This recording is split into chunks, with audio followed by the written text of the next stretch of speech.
irmãos, a paz do Senhor. Penso numa caminhada longa, viu? Daí para cá. É longo o caminho, viu? Irmãos, vamos abrir 1 Coríntios, capítulo 1.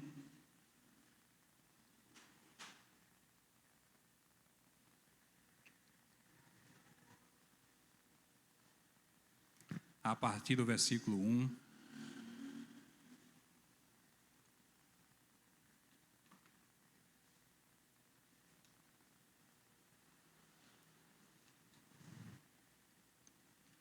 E nós vamos ler até o versículo 9.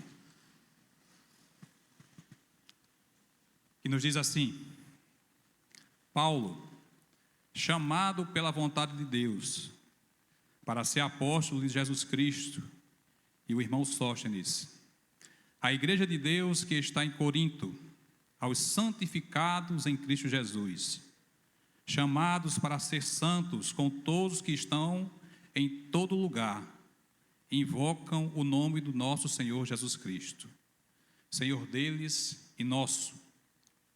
Graça a vós outros e paz, da parte de Deus, nosso Pai, e do Senhor Jesus Cristo.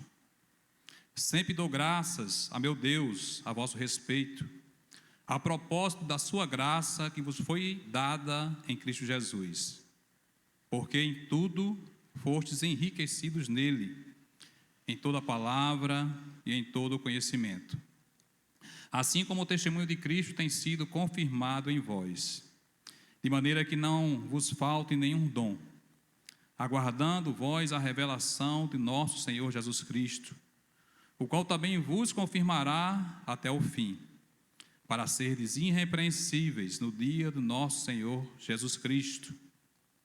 Fiel é Deus, pelo qual fostes chamados à comunhão de seu Filho Jesus Cristo, nosso Senhor. Amém? Vamos orar mais uma vez. Senhor Deus e Pai, queremos te agradecer, Senhor, por essa rica oportunidade que tu nos concede, de estarmos aqui, Senhor, junto com a igreja, ouvindo a tua palavra, aprendendo de ti nessa noite, Senhor, através de tudo aquilo que tu já fez e irá fazer, Senhor, nesse lugar. Quanto a mim, Senhor, perdoa-me, ó Deus, as minhas falhas e os meus pecados. E ajuda-me, Senhor, nesse momento a transmitir, Senhor, a tua palavra, que é viva, Senhor, e é eficaz, e que transforma, Senhor, o coração do homem. Que não venha, Senhor, sair nada de mim, mas que a tua palavra, Senhor, venha ser ministrada, Senhor, através, Senhor, da minha voz, mas que tudo, Senhor, seja feito para a glória e honra do teu nome. É isso que eu te peço, Pai, e te agradeço em nome de Jesus. Amém. Meus irmãos, nessa noite eu queria tratar com vocês sobre o tema sinais de uma igreja firmada em Cristo. Sinais de uma igreja firmada em Cristo. Pastor Hernandes Dias Lopes, ele faz o seguinte comentário a respeito dessa carta. Paulo começa essa carta como um pastor sensível, fazendo elogios à igreja. Talvez, se não fossem os primeiros versículos do capítulo 1, caberia ao leitor a seguinte pergunta: será que os crentes de Corinto verdadeiramente eram crentes? Será que a igreja de Corinto era mesmo uma igreja cristã? Peter Wagner diz: provavelmente 1 Coríntios tem mais conselhos práticos para o cristão do nosso tempo que qualquer livro da Bíblia. Estudar essa carta é fazer um diagnóstico da igreja contemporânea, é ver suas vísceras e entranhas, é colocar um grande espelho diante de nós mesmos. Se nós parássemos, irmãos, apenas nesses versículos que nós lemos aqui, talvez nós diríamos assim: é a melhor igreja do mundo, é a igreja que não tinha problemas, é a igreja dotada de dons, é a igreja abençoada por Deus. Mas quando nós vamos ver o contexto da carta de Paulo, a primeira carta de Paulo aos Coríntios, nós vemos que era uma igreja que tinha muitos problemas. Mas mesmo assim, Paulo inicia essa carta elogiando essa igreja. E nós vamos entender por que Paulo inicia essa carta elogiando essa igreja. Primeiro, precisamos entender que quem escreveu essa carta foi o apóstolo Paulo, né? E qual foi o intuito de Paulo escrever essa carta?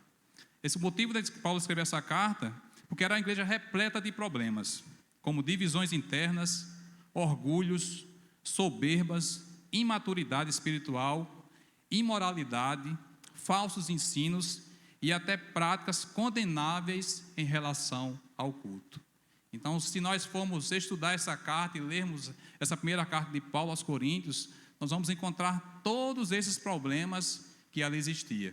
E Paulo, ele trata, nos primeiros 3 versículos, primeiros 3 capítulos, sobre o grande problema que naquela igreja existia, que era a divisão. Paulo já começa tratando, irmãos, sobre esse assunto. A igreja estava dividida. A igreja apoiava um lado, apoiava outro. Ele fala que uns apoiavam a ele, outros apoiavam a Cefas, outros apoiavam a Apolo, e tinha alguns que até que diziam ser de Cristo. E isso causava uma grande divisão no meio da igreja.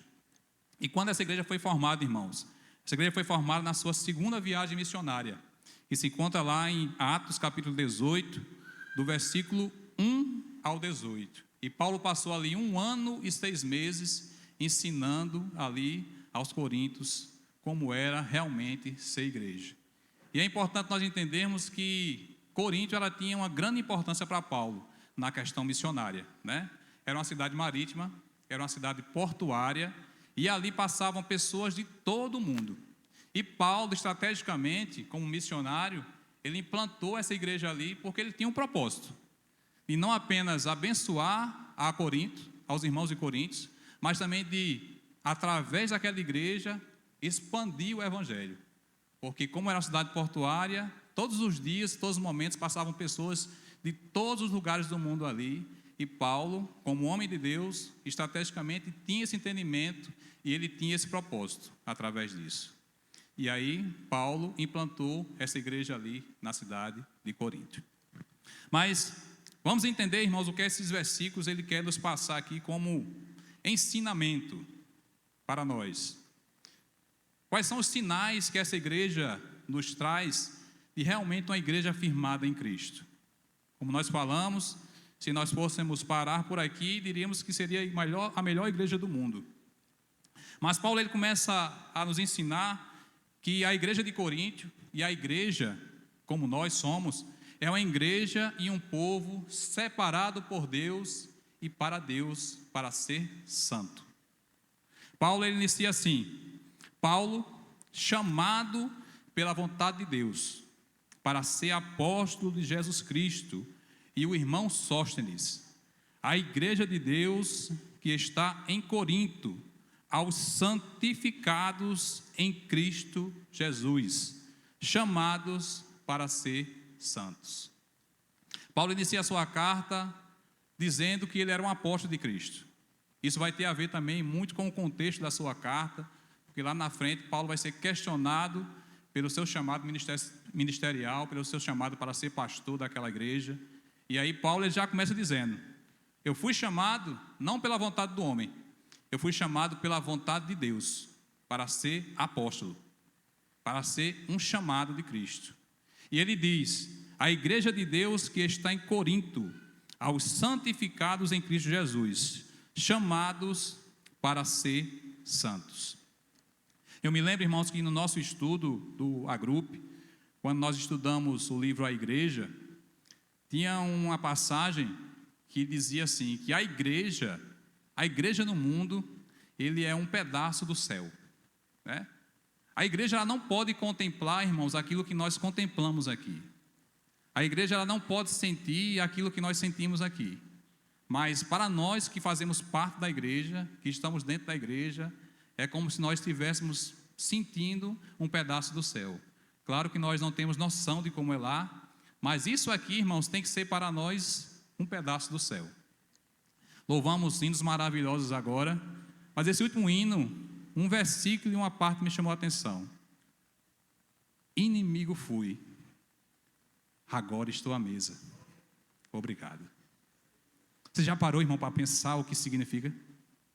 Às vezes a gente canta, irmãos, os louvores, dizemos os hinos, mas nós não paramos para refletir aquilo que isso significa para nós. Nós éramos inimigos de Deus. Nós estávamos condenados à morte eterna. E ele diz assim: tu era inimigo, mas hoje tu estás à mesa, por causa do sangue de Jesus. E nós temos que agradecer a Ele. Obrigado. Mas muitas vezes, irmão, nosso coração está cheio de tantas coisas. Nós passamos os dias nos enchendo de tantas coisas, de tantas preocupações, né? De tantas ansiedades, que nós estamos aqui, irmão, mas nós não conseguimos contemplar isso. Nós não conseguimos contemplar em um louvor, nós não conseguimos contemplar em uma oração, porque nós estamos aí e daqui a pouco nossa mente foge, né? Vem as preocupações, vem as ansiedades, vem o que aconteceu durante o nosso dia, durante a nossa semana, o que aconteceu em nosso trabalho hoje, e nós não conseguimos realmente nos deleitar naquilo que é a igreja. E aí realmente nós não conseguimos contemplar um pedaço do céu. Para nós, é só um momento aqui de mais ou menos 1h30, 1h40, que nós sentamos nesse banco, e quando dá mais ou menos 1h20, já estamos agoniados, doido para ir para casa, porque o cansaço já bateu, né? O corpo físico, somos humanos, já começa a cansar, o sono bate e a gente não consegue contemplar. Às vezes nós vemos mais para cumprir um compromisso religioso, mas de realmente entendermos que nós estamos aqui contemplando um pedacinho do céu. E Paulo, quando ele diz assim que aos santificados em Cristo, irmãos, é interessante nós entendermos que não é uma contradição, porque ele diz assim, aos santificados em Cristo, e depois ele diz, aos chamados para ser santos. Quando nós nos convertemos e Cristo nos encontra, nós já somos separados para Ele, né? E é isso que Paulo quer dizer. Corinto, no momento que ouviu a palavra e aqueles que estavam ali entenderam a mensagem e o Senhor tocou em seus corações, eles já foram separados para Cristo, que é a santificação posicional. Todos nós, irmãos, que quando reconhecemos e entendemos a obra de Cristo, já somos separados, santificados para Ele. Agora existe a santificação processual, e essa santificação processual é isso que Paulo nos diz aqui, chamados para ser santos. E esse chamado para ser santos, irmão, essa santificação processual, ela só vai se encerrar no dia que nós morrermos, ou no dia que o Senhor voltar para nos levar. Mas enquanto isso, irmãos, nós estamos todos os dias passando por esse processo de santificação. Pare você e pense em quem era você no início da sua conversão. Eu me lembro, o pastor tem suas histórias, eu também tenho as minhas, né? Todos têm. Quando o Senhor me encontrou, era no tempo que se usava passe estudantil, irmão, e carteira de estudante, né? Eu trabalhava na empresa e eu tinha carteira de estudante falsa. E todo mês, quando eu recebia o Vale Transporte, eu vendia o Vale Transporte e comprava passe estudantil, porque era mais barato, né? E sobrava um dinheirinho para mim. Então, assim, já tinha uma pessoa certa. Todo mês ele passava na empresa que eu trabalhava, eu vendia os Vale Transporte a ele, ele me dava o dinheiro, eu comprava os passes estudantil e ainda ficava com 50% do dinheiro. E a primeira coisa que o Senhor falou comigo foi justamente isso: não venda mais. Não venda mais. E esse rapaz chegou lá para comprar meus vales, e eu disse, rapaz, eu não vou vender não. Ele disse, por que tu não vai vender? Eu disse, porque eu não quero vender mais, né? O coração ainda, irmãos, naquela briga, né? Naquela luta, ainda estava no processo ainda de santificação, como nós estamos hoje, e o coração dizia, venda, mas dizia assim, não posso, né? E assim vai, irmãos, e a gente vai no processo, e a gente a cada dia, irmãos, está passando no processo de santificação. Se você imaginar quem foi você há um ano atrás e quem você é hoje, é totalmente diferente. Penso eu que tem que ser, né? Porque se não existir mudança na sua vida, tem algo errado. Você ainda não é realmente separado por Deus. Existe ainda a necessidade de você se encontrar com Cristo. Porque não existe, irmãos, aquele que se encontra com Ele e continue da mesma forma. Não existe. Por isso que Paulo diz à igreja de Coríntios, aqueles que são santificados em Cristo Jesus, chamados para ser santos. Então, irmãos, nós somos chamados para ser santos. E nós somos separados por Ele. E precisamos entender isso. 1 Pedro nos diz assim, porém, considerando a santidade daquele que vos convocou, tornai-vos da mesma maneira santos em todas as vossas atitudes, porquanto está escrito, Sede santos, porque eu sou santo.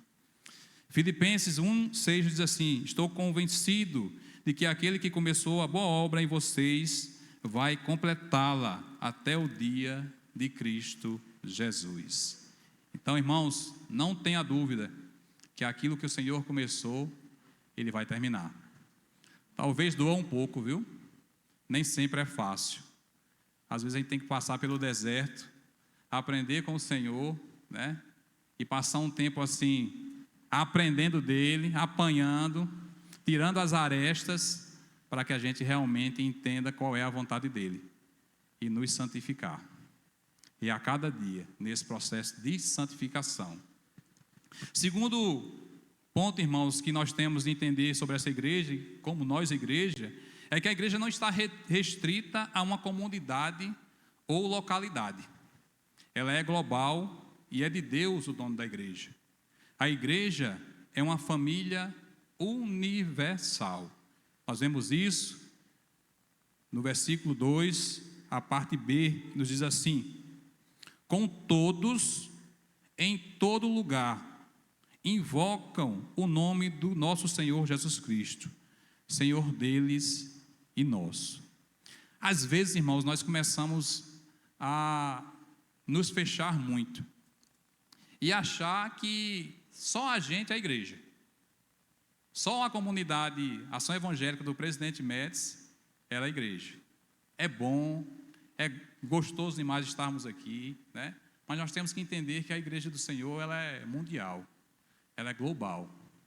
E o pastor Hernandes Lopes faz um comentário sobre isso. Ele diz assim: a igreja é de Deus, ela não é minha, não é sua, nem nossa. Ela é de Deus. Paulo chega a dizer aos presbíteros da igreja de Éfeso que a igreja é de Deus porque ele a comprou com o sangue do seu filho. Não se trata, portanto, da igreja de Corinto, mas da igreja de Deus em Corinto. Deus nunca passou procuração para nós, transferindo-nos o direito de posse da igreja. A igreja só tem um dono, e esse dono é Jesus. O crescimento da igreja, irmãos, ele só acontece quando o Espírito Santo de Deus, ele age no meio da igreja. Nós temos inúmeros exemplos em nossa cidade, em várias cidades, que a liderança começou a achar que ele é o proprietário da igreja. Achar que quem faz é ele, quem desmanda é ele. Claro que existe uma direção, existe um corpo que dirige a igreja, pastoral, de presbíteros, isso aí é bíblico. Mas o que a igreja tem que entender, irmãos, que ela pertence a Deus. É o Senhor é que dá o crescimento. E é isso que Paulo, ele trata nos 3 primeiros capítulos dessa carta. Quando justamente a igreja de Coríntios começou a fazer essa divisão. Eu só gosto quando fulano de tal prega. Eu só gosto do ensinamento de fulano de tal. Só gosto do ensinamento de Paulo. Eu só gosto de Cefas. Não, eu só gosto de Apolo. E isso estava acontecendo em Corinto. E muitas vezes, irmãos, as igrejas começam a fazer isso, né? Começam a idolatrar as pessoas. E a Bíblia nos diz que o Senhor não dá a sua glória a ninguém. E nós vemos, irmãos, que quando isso começa a acontecer, o Senhor abate. Quantos homens no nosso país, que eram homens famosos, né? Famosos, que ministravam palavra em convenções, em congressos, e hoje, irmãos, não estão nem nos caminhos do Senhor mais, porque a soberba, o orgulho, começou a dominar o coração daquelas pessoas, porque eles começaram a achar que era ele o dono da igreja. Eles começaram a achar que era da forma que eles pensavam, da forma que eles agiam, né? O que eles decidiam estavam decidido, não estavam pedindo nenhuma direção de Deus mais para nada. E aí começaram a achar que a solução e o caminho era esse. E Paulo, ele justamente está esclarecendo isso. Ele já começa a tratar aqui, nesse versículo, sobre a divisão que a igreja aqui em Corinto tinha. Dizendo a eles, a igreja que está em Corinto e que pertence a Deus. A igreja, irmãos, ela pertence a Deus. 1 Coríntios capítulo 3, versículos 4, diz assim: Porque dizem um, sou de Paulo, e outro, eu de Apolo? Porventura não sois carnais? Pois quem é Paulo e quem é Apolo? Senão ministros pelos quais crestes e conforme o que o Senhor deu a cada um. Eu plantei, Apolo regou, mas Deus deu o crescimento. Por isso, nem o que planta é alguma coisa, nem o que rega, mas Deus que dá o crescimento. Ora, o que planta e o que rega são um, mas cada um receberá o seu galardão segundo o seu trabalho. Porque nós somos cooperadores de Deus, vós sois lavoura de Deus e edifício de Deus, segundo a graça de Deus que me foi dada. Pois eu, como sábio arquiteto, fundamento, e outro edifica sobre ele. Mas veja cada um como edifica sobre ele. Porque ninguém pode pôr outro fundamento além do que já está posto, o qual é Jesus Cristo. E se alguém sobre este fundamento formar um edifício de ouro, prata, pedras preciosas, madeira, feno e palha, a obra de cada um se manifestará. Na verdade, o dia a declarará, porque pelo fogo será descoberta. E o fogo provará qual seja a obra de cada um. Se a obra que alguém edificou nessa parte permanecer, esse receberá o galardão. Se a obra de alguém se queimar, sofrerá detrimento, mas o tal será salvo, todavia, como pelo fogo. Não sabeis vós que sois o templo de Deus e que o Espírito de Deus habita em vós? Se alguém destruir o templo de Deus, Deus o destruirá. Paulo, irmãos, encerrando esse capítulo 3, ele explica que ele foi aquele que fundou a igreja de Corinto. Apolo ajudou, mas quem dá o crescimento, irmãos, é Deus. Pode construir o templo mais magnífico que tiver, mas se Deus, irmãos, não operar no meio da igreja, nada acontece. Vai continuar talvez até cheio de pessoas, mas vazio da presença do Senhor. Quantas megas igrejas nós temos visto aí em nosso país, cheia de pessoas, mas vazias da presença do Espírito Santo. Quem esteve aqui domingo, irmãos, ou talvez você pela internet assistiu, é impossível, irmão, você ver aquilo que o Senhor tem feito nesse lugar e não contemplar a obra dele. 24 pessoas batizadas nesse lugar. E eu, quando estava ali ajudando, me veio o texto lá de Atos, que dizia assim: e perseveravam da doutrina dos apóstolos, na comunhão, no partir do pão, e o Senhor acrescentava a cada dia a igreja. Meus irmãos, não é obra nossa, é obra de Deus. É Ele que dá o crescimento. É Ele que opera nesse lugar. Porque é Ele, irmãos, que traz. É Ele que coloca nos corações o desejo e a vontade de vir para esse lugar. E honra e glória seja dado o nome dEle. E o crescimento, irmãos, já acontece porque é Ele que faz. Não somos nós, é Ele. Ele capacita, Ele dá a direção, Ele nos orienta e a sua palavra é pregada. E aí a obra é feita. Porque é Ele que vai trazendo. E nós vimos ali, irmãos, de jovens, meia idade a velhos, sendo batizados. E louvado seja Deus por isso. Tenho certeza que, eu estava comentando em casa, eu acho que o coração mais duro não teve condições de não chorar naquela noite. Porque, irmãos, é muito emocionante. Você vê aquilo que o Senhor tem operado em nosso meio. E louvado seja Deus por isso. Marcos 9 diz assim, Jesus ensinando sobre a tolerância e a caridade. Disse-lhe João: Mestre, vimos um homem que em teu nome expulsava demônios, e nós lhe proibimos, porque não nos seguia. Jesus, porém, respondeu: Não lhe proibais, porque ninguém há que faça milagre em meu nome e possa logo depois falar mal de mim. Pois quem não é contra nós, é por nós. Muitas vezes, irmãos, nós temos essa mentalidade, né? Vimos algumas pessoas anunciando e às vezes nós até uma certa forma, julgamos, achando que não é de Deus. Claro que tem o Espírito Santo para nos dar o discernimento. Mas nós temos que entender que a igreja não é uma igreja local, irmãos. A igreja é uma igreja universal. E é Deus quem opera no meio da igreja. Terceiro ponto da igreja firmada em Cristo é que a igreja ela é enriquecida pela graça de Deus. Nós vemos isso nos versículos 4 e 5. Sempre dou graças ao meu Deus a vosso respeito, a propósito da sua graça que vos foi dada em Cristo Jesus, porque em tudo fostes enriquecido nele. E essa palavra enriquecido, irmãos, é uma pessoa que tem muita posse, ele é muito rico. Não existe nada comparável a essa riqueza que Paulo está falando aqui.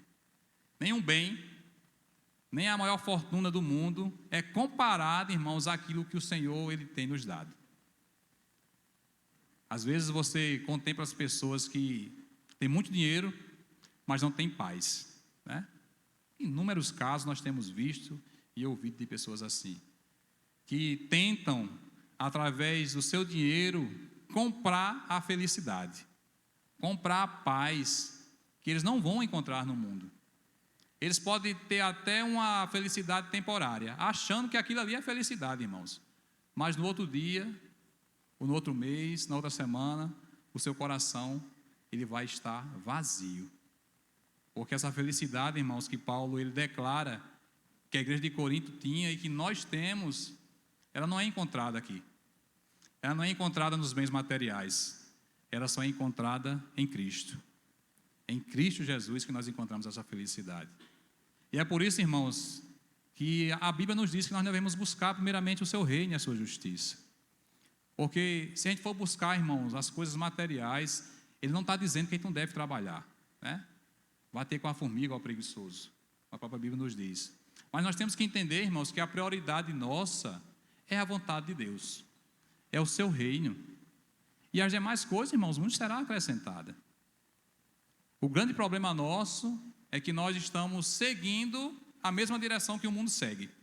Nós temos o mesmo desejo que o mundo tem. E um dos grandes problemas hoje, irmãos, é celular. E principalmente, irmão, rede social. Meu Deus. Quanto isso, irmãos, tem mexido com a vida cristã. Porque, olha, eu nunca vi um negócio para o outro cara dar o tempo todo assim, ó. Né? E você passa para um lado, passa para o outro, passa para um lado, passa para o outro, e você não vê nada. E assim, é algo assim passageiro. Só que isso, irmãos, afeta de uma forma a sua mente, né, e o seu espírito que você não imagina. E isso aí, cientificamente, irmãos, é comprovado, irmãos. Porque o celular, ele tira a atenção. Quantas crianças, jovens, adultos, velhos, têm passado por problemas de ansiedade e depressão devido a redes sociais, à internet, a celular. E isso é comprovado, irmãos. Porque nós estamos focados naquilo que o mundo está focado. Agora pega a Bíblia para você ler. Você começa a ler um versículo e já começa a abrir a boca. Se você ler um capítulo, dê um glória a Deus. Porque é difícil, irmãos. Porque é uma luta espiritual e física. Porque nós damos prioridade àquilo que o mundo dá prioridade. E nós nos esquecemos daquilo que é a vontade de Deus. Aí sabe o que acontece? Nós estamos no culto e nós não conseguimos nos concentrar. Porque a nossa mente e o nosso corpo já está com a adrenalina lá em cima. Porque as redes sociais têm dominado o nosso coração. E nós não temos contemplado a palavra de Deus. Não temos contemplado isso que Paulo diz, que nós somos enriquecidos pela graça do Senhor.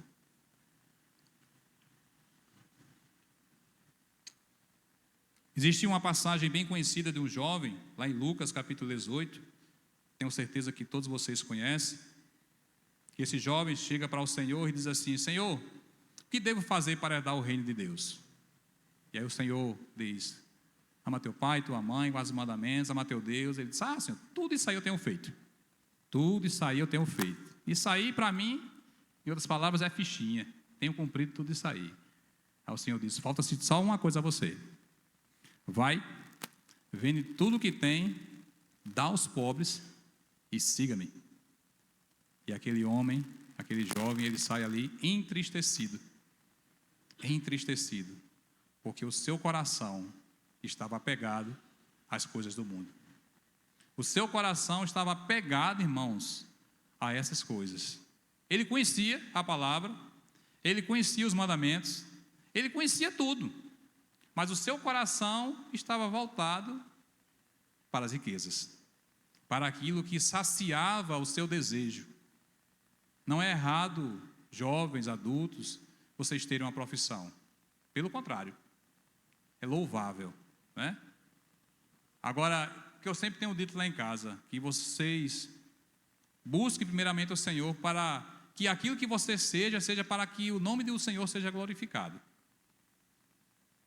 Se eu vou ser um médico, que seja glorificado, seja para a glória de Deus. Se eu sou um engenheiro, que eu seja para a glória de Deus.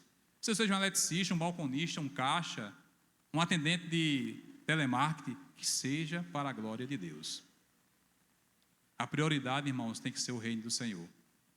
Nós, como cristãos, temos que entender isso, que a nossa prioridade é o reino de Deus, porque nós somos enriquecidos por essa graça. E essa graça e essa riqueza, o mundo não pode nos dar. De forma alguma, pode nos dar. O quarto tópico, irmãos, é que a igreja ela é capacitada para a obra de Deus. E nós vemos isso na parte B do versículo 5, que diz assim: em toda a palavra e em todo o conhecimento. Irmãos, quando o Senhor ele chama, ele capacita. Quando o Senhor ele separa, ele capacita. E esse conhecimento é dado por ele. Claro que existe a nossa parte, claro que existe aquilo que nós devemos fazer, aquilo que nós devemos buscar, mas está, irmão, acessível a nós. Paulo diz que essa igreja, ela era dotada de tudo isso, da palavra e do conhecimento de Deus.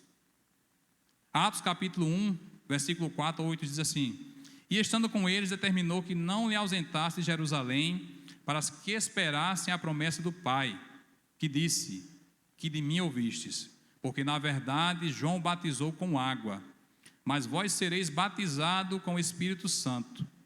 Não muito tempo depois desses dias, aqueles, pois, que haviam reunido, perguntaram-lhe, dizendo: Senhor, restaurarás tu neste tempo o reino a Israel? E disse-lhes: não vos pertence saber os tempos ou as estações que o Pai estabeleceu pelo seu próprio poder, mas recebereis a virtude do Espírito Santo, que há de vir sobre vós, e ser-me-eis testemunhas, tanto em Jerusalém, como em toda a Judéia e Samaria, e até os confins da terra. O Senhor chama, o Senhor capacita. É Ele, irmãos, que nos capacita. Se nós, depois dessa passagem aqui que eu li, se nós formos continuar o livro de Atos, diz que ali o Espírito Santo desce sobre aqueles que estavam ali reunidos, e todos aqueles que estavam reunidos ali em Jerusalém começam eles a ouvirem falar em suas próprias línguas. E aí, alguns diziam que estavam embriagados, né? E aí Pedro se levanta e diz: não. Irmãos, Pedro faz um discurso ali que nem parecia Pedro lá de João capítulo 21, né? Lá no finalzinho, que tinha voltado a pescar, triste, cabisbaixo, sem força. Mas o Senhor o chama e o capacita, né? E ali Paulo e Pedro chegam nessa passagem, após a descida do Espírito Santo, faz um sermão ali, irmão, que só naquele momento 3.000 almas se convertem. E ali começa a caminhada da igreja. Talvez você diga assim: rapaz, eu não tenho capacidade, né? Eu não tenho condições nenhuma de pregar, eu não tenho condições nenhuma de anunciar a verdade. Mas, meus irmãos, todos os dias é nos dado a oportunidade. Todos os dias. Se você disser que não tem campo missionário, eu digo a você que isso é uma mentira. Porque você tem pessoas ao seu lado, na sua vizinhança, na sua família, no seu trabalho, na rua, no ônibus, no carro. Onde você passar, irmão, você tem pessoas para anunciar a palavra de Deus. E o conhecimento, ele é dado pelo Espírito Santo. Claro que você tem que buscar. A palavra está acessível à sua mão. E Paulo diz isso à igreja de Coríntios, porque fossem enriquecidos em toda a palavra e em todo o conhecimento. Quinto ponto, irmãos. Uma igreja firmada em Cristo, ela é a igreja que aguarda a volta de Cristo. O que mais motiva a igreja a ser santa? Paulo diz que é a expectativa da volta de Cristo. Quando o crente aguarda a volta de Jesus, ele vive na expectativa de que Jesus vai voltar. E ele se santifica. Meus irmãos, os sinais estão aí, todos os dias. E é impossível, meu irmão, você dizer que não tem conhecimento. É impossível. Eu trabalho com um rapaz lá na empresa, que toda vez que ele me encontra pela manhã, ele diz assim: estou com medo. Seu Heraldo, eu estou com medo. Aí eu mandei ele ler. Eu faço o seguinte: vou dar 3 capítulos para você ler, lá de Mateus. Você vai ler e depois você vai me procurar para a gente conversar. Aí eu mandei ler o sermão profético, logo para dar aquele impacto, né? Leia lá. Só que até agora ele não me procurou. Todo dia eu chego lá e eu digo: estou ali no carro esperando, viu? Aí ele passa, olha para mim e não vai, né? Então assim, irmãos, todos têm conhecimento que o Senhor está voltando. E é impossível, irmão, você como cristão não ter esse desejo. Lucas diz que quando esses sinais começaram a acontecer, de guerras, rumores de guerra, terremotos, que a igreja deve exultar. A igreja deve se alegrar em Cristo, porque o Rei está voltando. Se o seu coração, irmão, está apegado às coisas desse mundo, meu Deus, o que é que está acontecendo? Tem algo errado, né? Já viu isso? O cara dizer assim: mas rapaz, o que é que está acontecendo? É o Senhor que está voltando, meu irmão. Ele está voltando para buscar a sua igreja e para julgar o mundo. Essa é a realidade. E os sinais estão aí para que isso aconteça. Mateus capítulo 25 nos conta a parábola das 10 virgens, a partir do versículo 1. E nos diz lá que eram 10 virgens. Só que ele diz que assim, eram 5 prudentes e 5 nécias. E essa palavra nécia, irmão, no original, ela quer dizer que eram aquelas que não valorizavam a palavra. No original, esse nécio tem a ver com isso. Eram aqueles que conheciam a verdade, conheciam a palavra, mas não davam valor. Eles tinham entendimento da palavra. Eles até liam as escrituras, os pergaminhos naquele tempo, mas não davam valor. E muitos estão dentro da igreja assim, irmãos, nécios, imprudentes. E a parábola diz que as 10 dormiram. As 10 dormiram. E aí, quando dormiram, o noivo chegou. O noivo chegou. Só que umas tinham azeite e as outras não tinham. E aí, o que é que as 5 imprudentes disseram? Dá-me do teu azeite? Aí eles disseram: não, para que não nos falte também o azeite. Vai e compre ao que tem. E aí aquelas saíram para comprar o azeite. E quando elas voltaram, o que aconteceu? As portas haviam fechado. Irmãos, precisamos ser prudentes. Precisamos estar com azeite. Não nos falte azeite. Precisamos estar atentos, porque o Senhor, Ele está voltando. Os projetos e planos têm que ser feitos, mas o que nós precisamos entender é que o Senhor está às portas. E precisamos, irmãos, anunciar isso. Os sinais estão aí para contemplar isso. Quem já viu no Brasil tempestade, terremoto, cidade afundando, como nós estamos vendo hoje, né? Eu estava conversando essa semana com uma pessoa lá e eu disse: isso é o pecado. Eu disse: como assim? As consequências disso aí, irmãos, é o pecado, porque a Bíblia nos diz que a terra ela geme pela volta de Cristo. E nós temos o conhecimento disso, irmãos, e nós não podemos nos calar quanto a isso. Nós precisamos proclamar isso aí. Agora quem vai operar nos corações é Deus.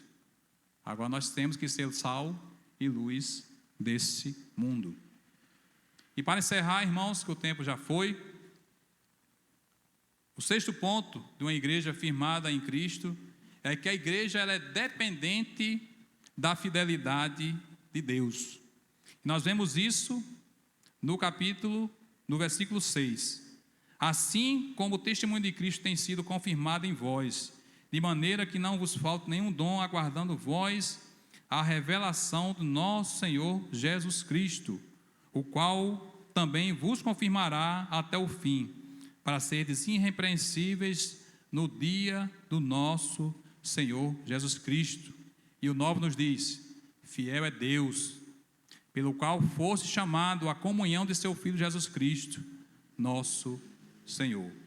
A perseverança dos santos, a segurança e a certeza da salvação não estão firmadas em nossas mãos, mas em Deus. Não é na força do nosso braço, irmãos, não é em nós mesmos, mas é em Cristo Jesus. Aquele que começou a boa obra, Ele irá terminar. Aquele a quem o Pai os entregou, de maneira alguma os lançará fora. Pode até passar por um processo, pode até passar por um período aí de aprovação, né? Mas Ele volta. Ele retorna para a casa do Pai. Porque a obra, irmãos, pertence a Deus. É Ele quem faz. E é isso que Paulo estava dizendo a Coríntios: olha, independente dos problemas que vocês têm, de divisão, de imoralidade, né, de desordem no culto, mas aquele que começou a boa obra, Ele vai terminar. Ele vai corrigir, vai ser necessário corrigir, mas Ele vai completar aquilo que Ele começou. E nos diz assim em João 10, 28, eu lhes dou a vida eterna, e jamais perecerão, e ninguém as arrebatará da minha mão. Romanos 8, 35 ao 39 nos diz: quem nos separará do amor de Cristo? Será tribulação, ou angústia, ou perseguição, ou fome, ou nudez, ou perigo, ou espada? Como está escrito: por amor de ti enfrentamos a morte todos os dias. Somos considerados como ovelhas destinadas ao matadouro. Mas em todas essas coisas somos mais que vencedores por meio daquele que nos amou. Pois estou convencido que nem a morte, nem a vida, nem os anjos, nem demônios, nem o presente, nem o futuro, nem quaisquer poderes, nem altura, nem profundidade, nem qualquer outra coisa na criação será capaz de nos separar do amor de Deus, que está em Cristo Jesus, nosso Senhor. O nosso Deus, Ele é fiel, irmãos, e é Ele que nos mantém de pé, é Ele que nos molda, é Ele que nos santifica, é Ele que nos transforma, é Ele que nos capacita, e é Ele que completa a sua obra em nós. E uma igreja firmada em Cristo, ela tem esses sinais e muitos outros sinais que a igreja nos mostra. Amém? Vamos orar? Senhor, te agradecemos por essa noite. Te agradecemos, Senhor, pela tua palavra, Senhor, ministrada aos nossos corações. E queremos, Senhor, reconhecer, Senhor, a nossa fragilidade e a necessidade de ti. Continua, Senhor, a nos santificar. Continua, Senhor, a nos transformar, Senhor, para realmente, Senhor, sermos igreja e vivermos, Senhor, conforme a tua vontade, Senhor, o teu querer. Anunciando, Senhor, a tua verdade, anunciando, Senhor, a tua palavra, e sabendo que um dia tu irás voltar, Senhor, teu filho irás voltar, para buscar, Senhor, a nós como igreja, lavadas e remidas no sangue dele, Pai. É isso que eu te peço, Pai, e te agradeço, em nome de Jesus. Amém.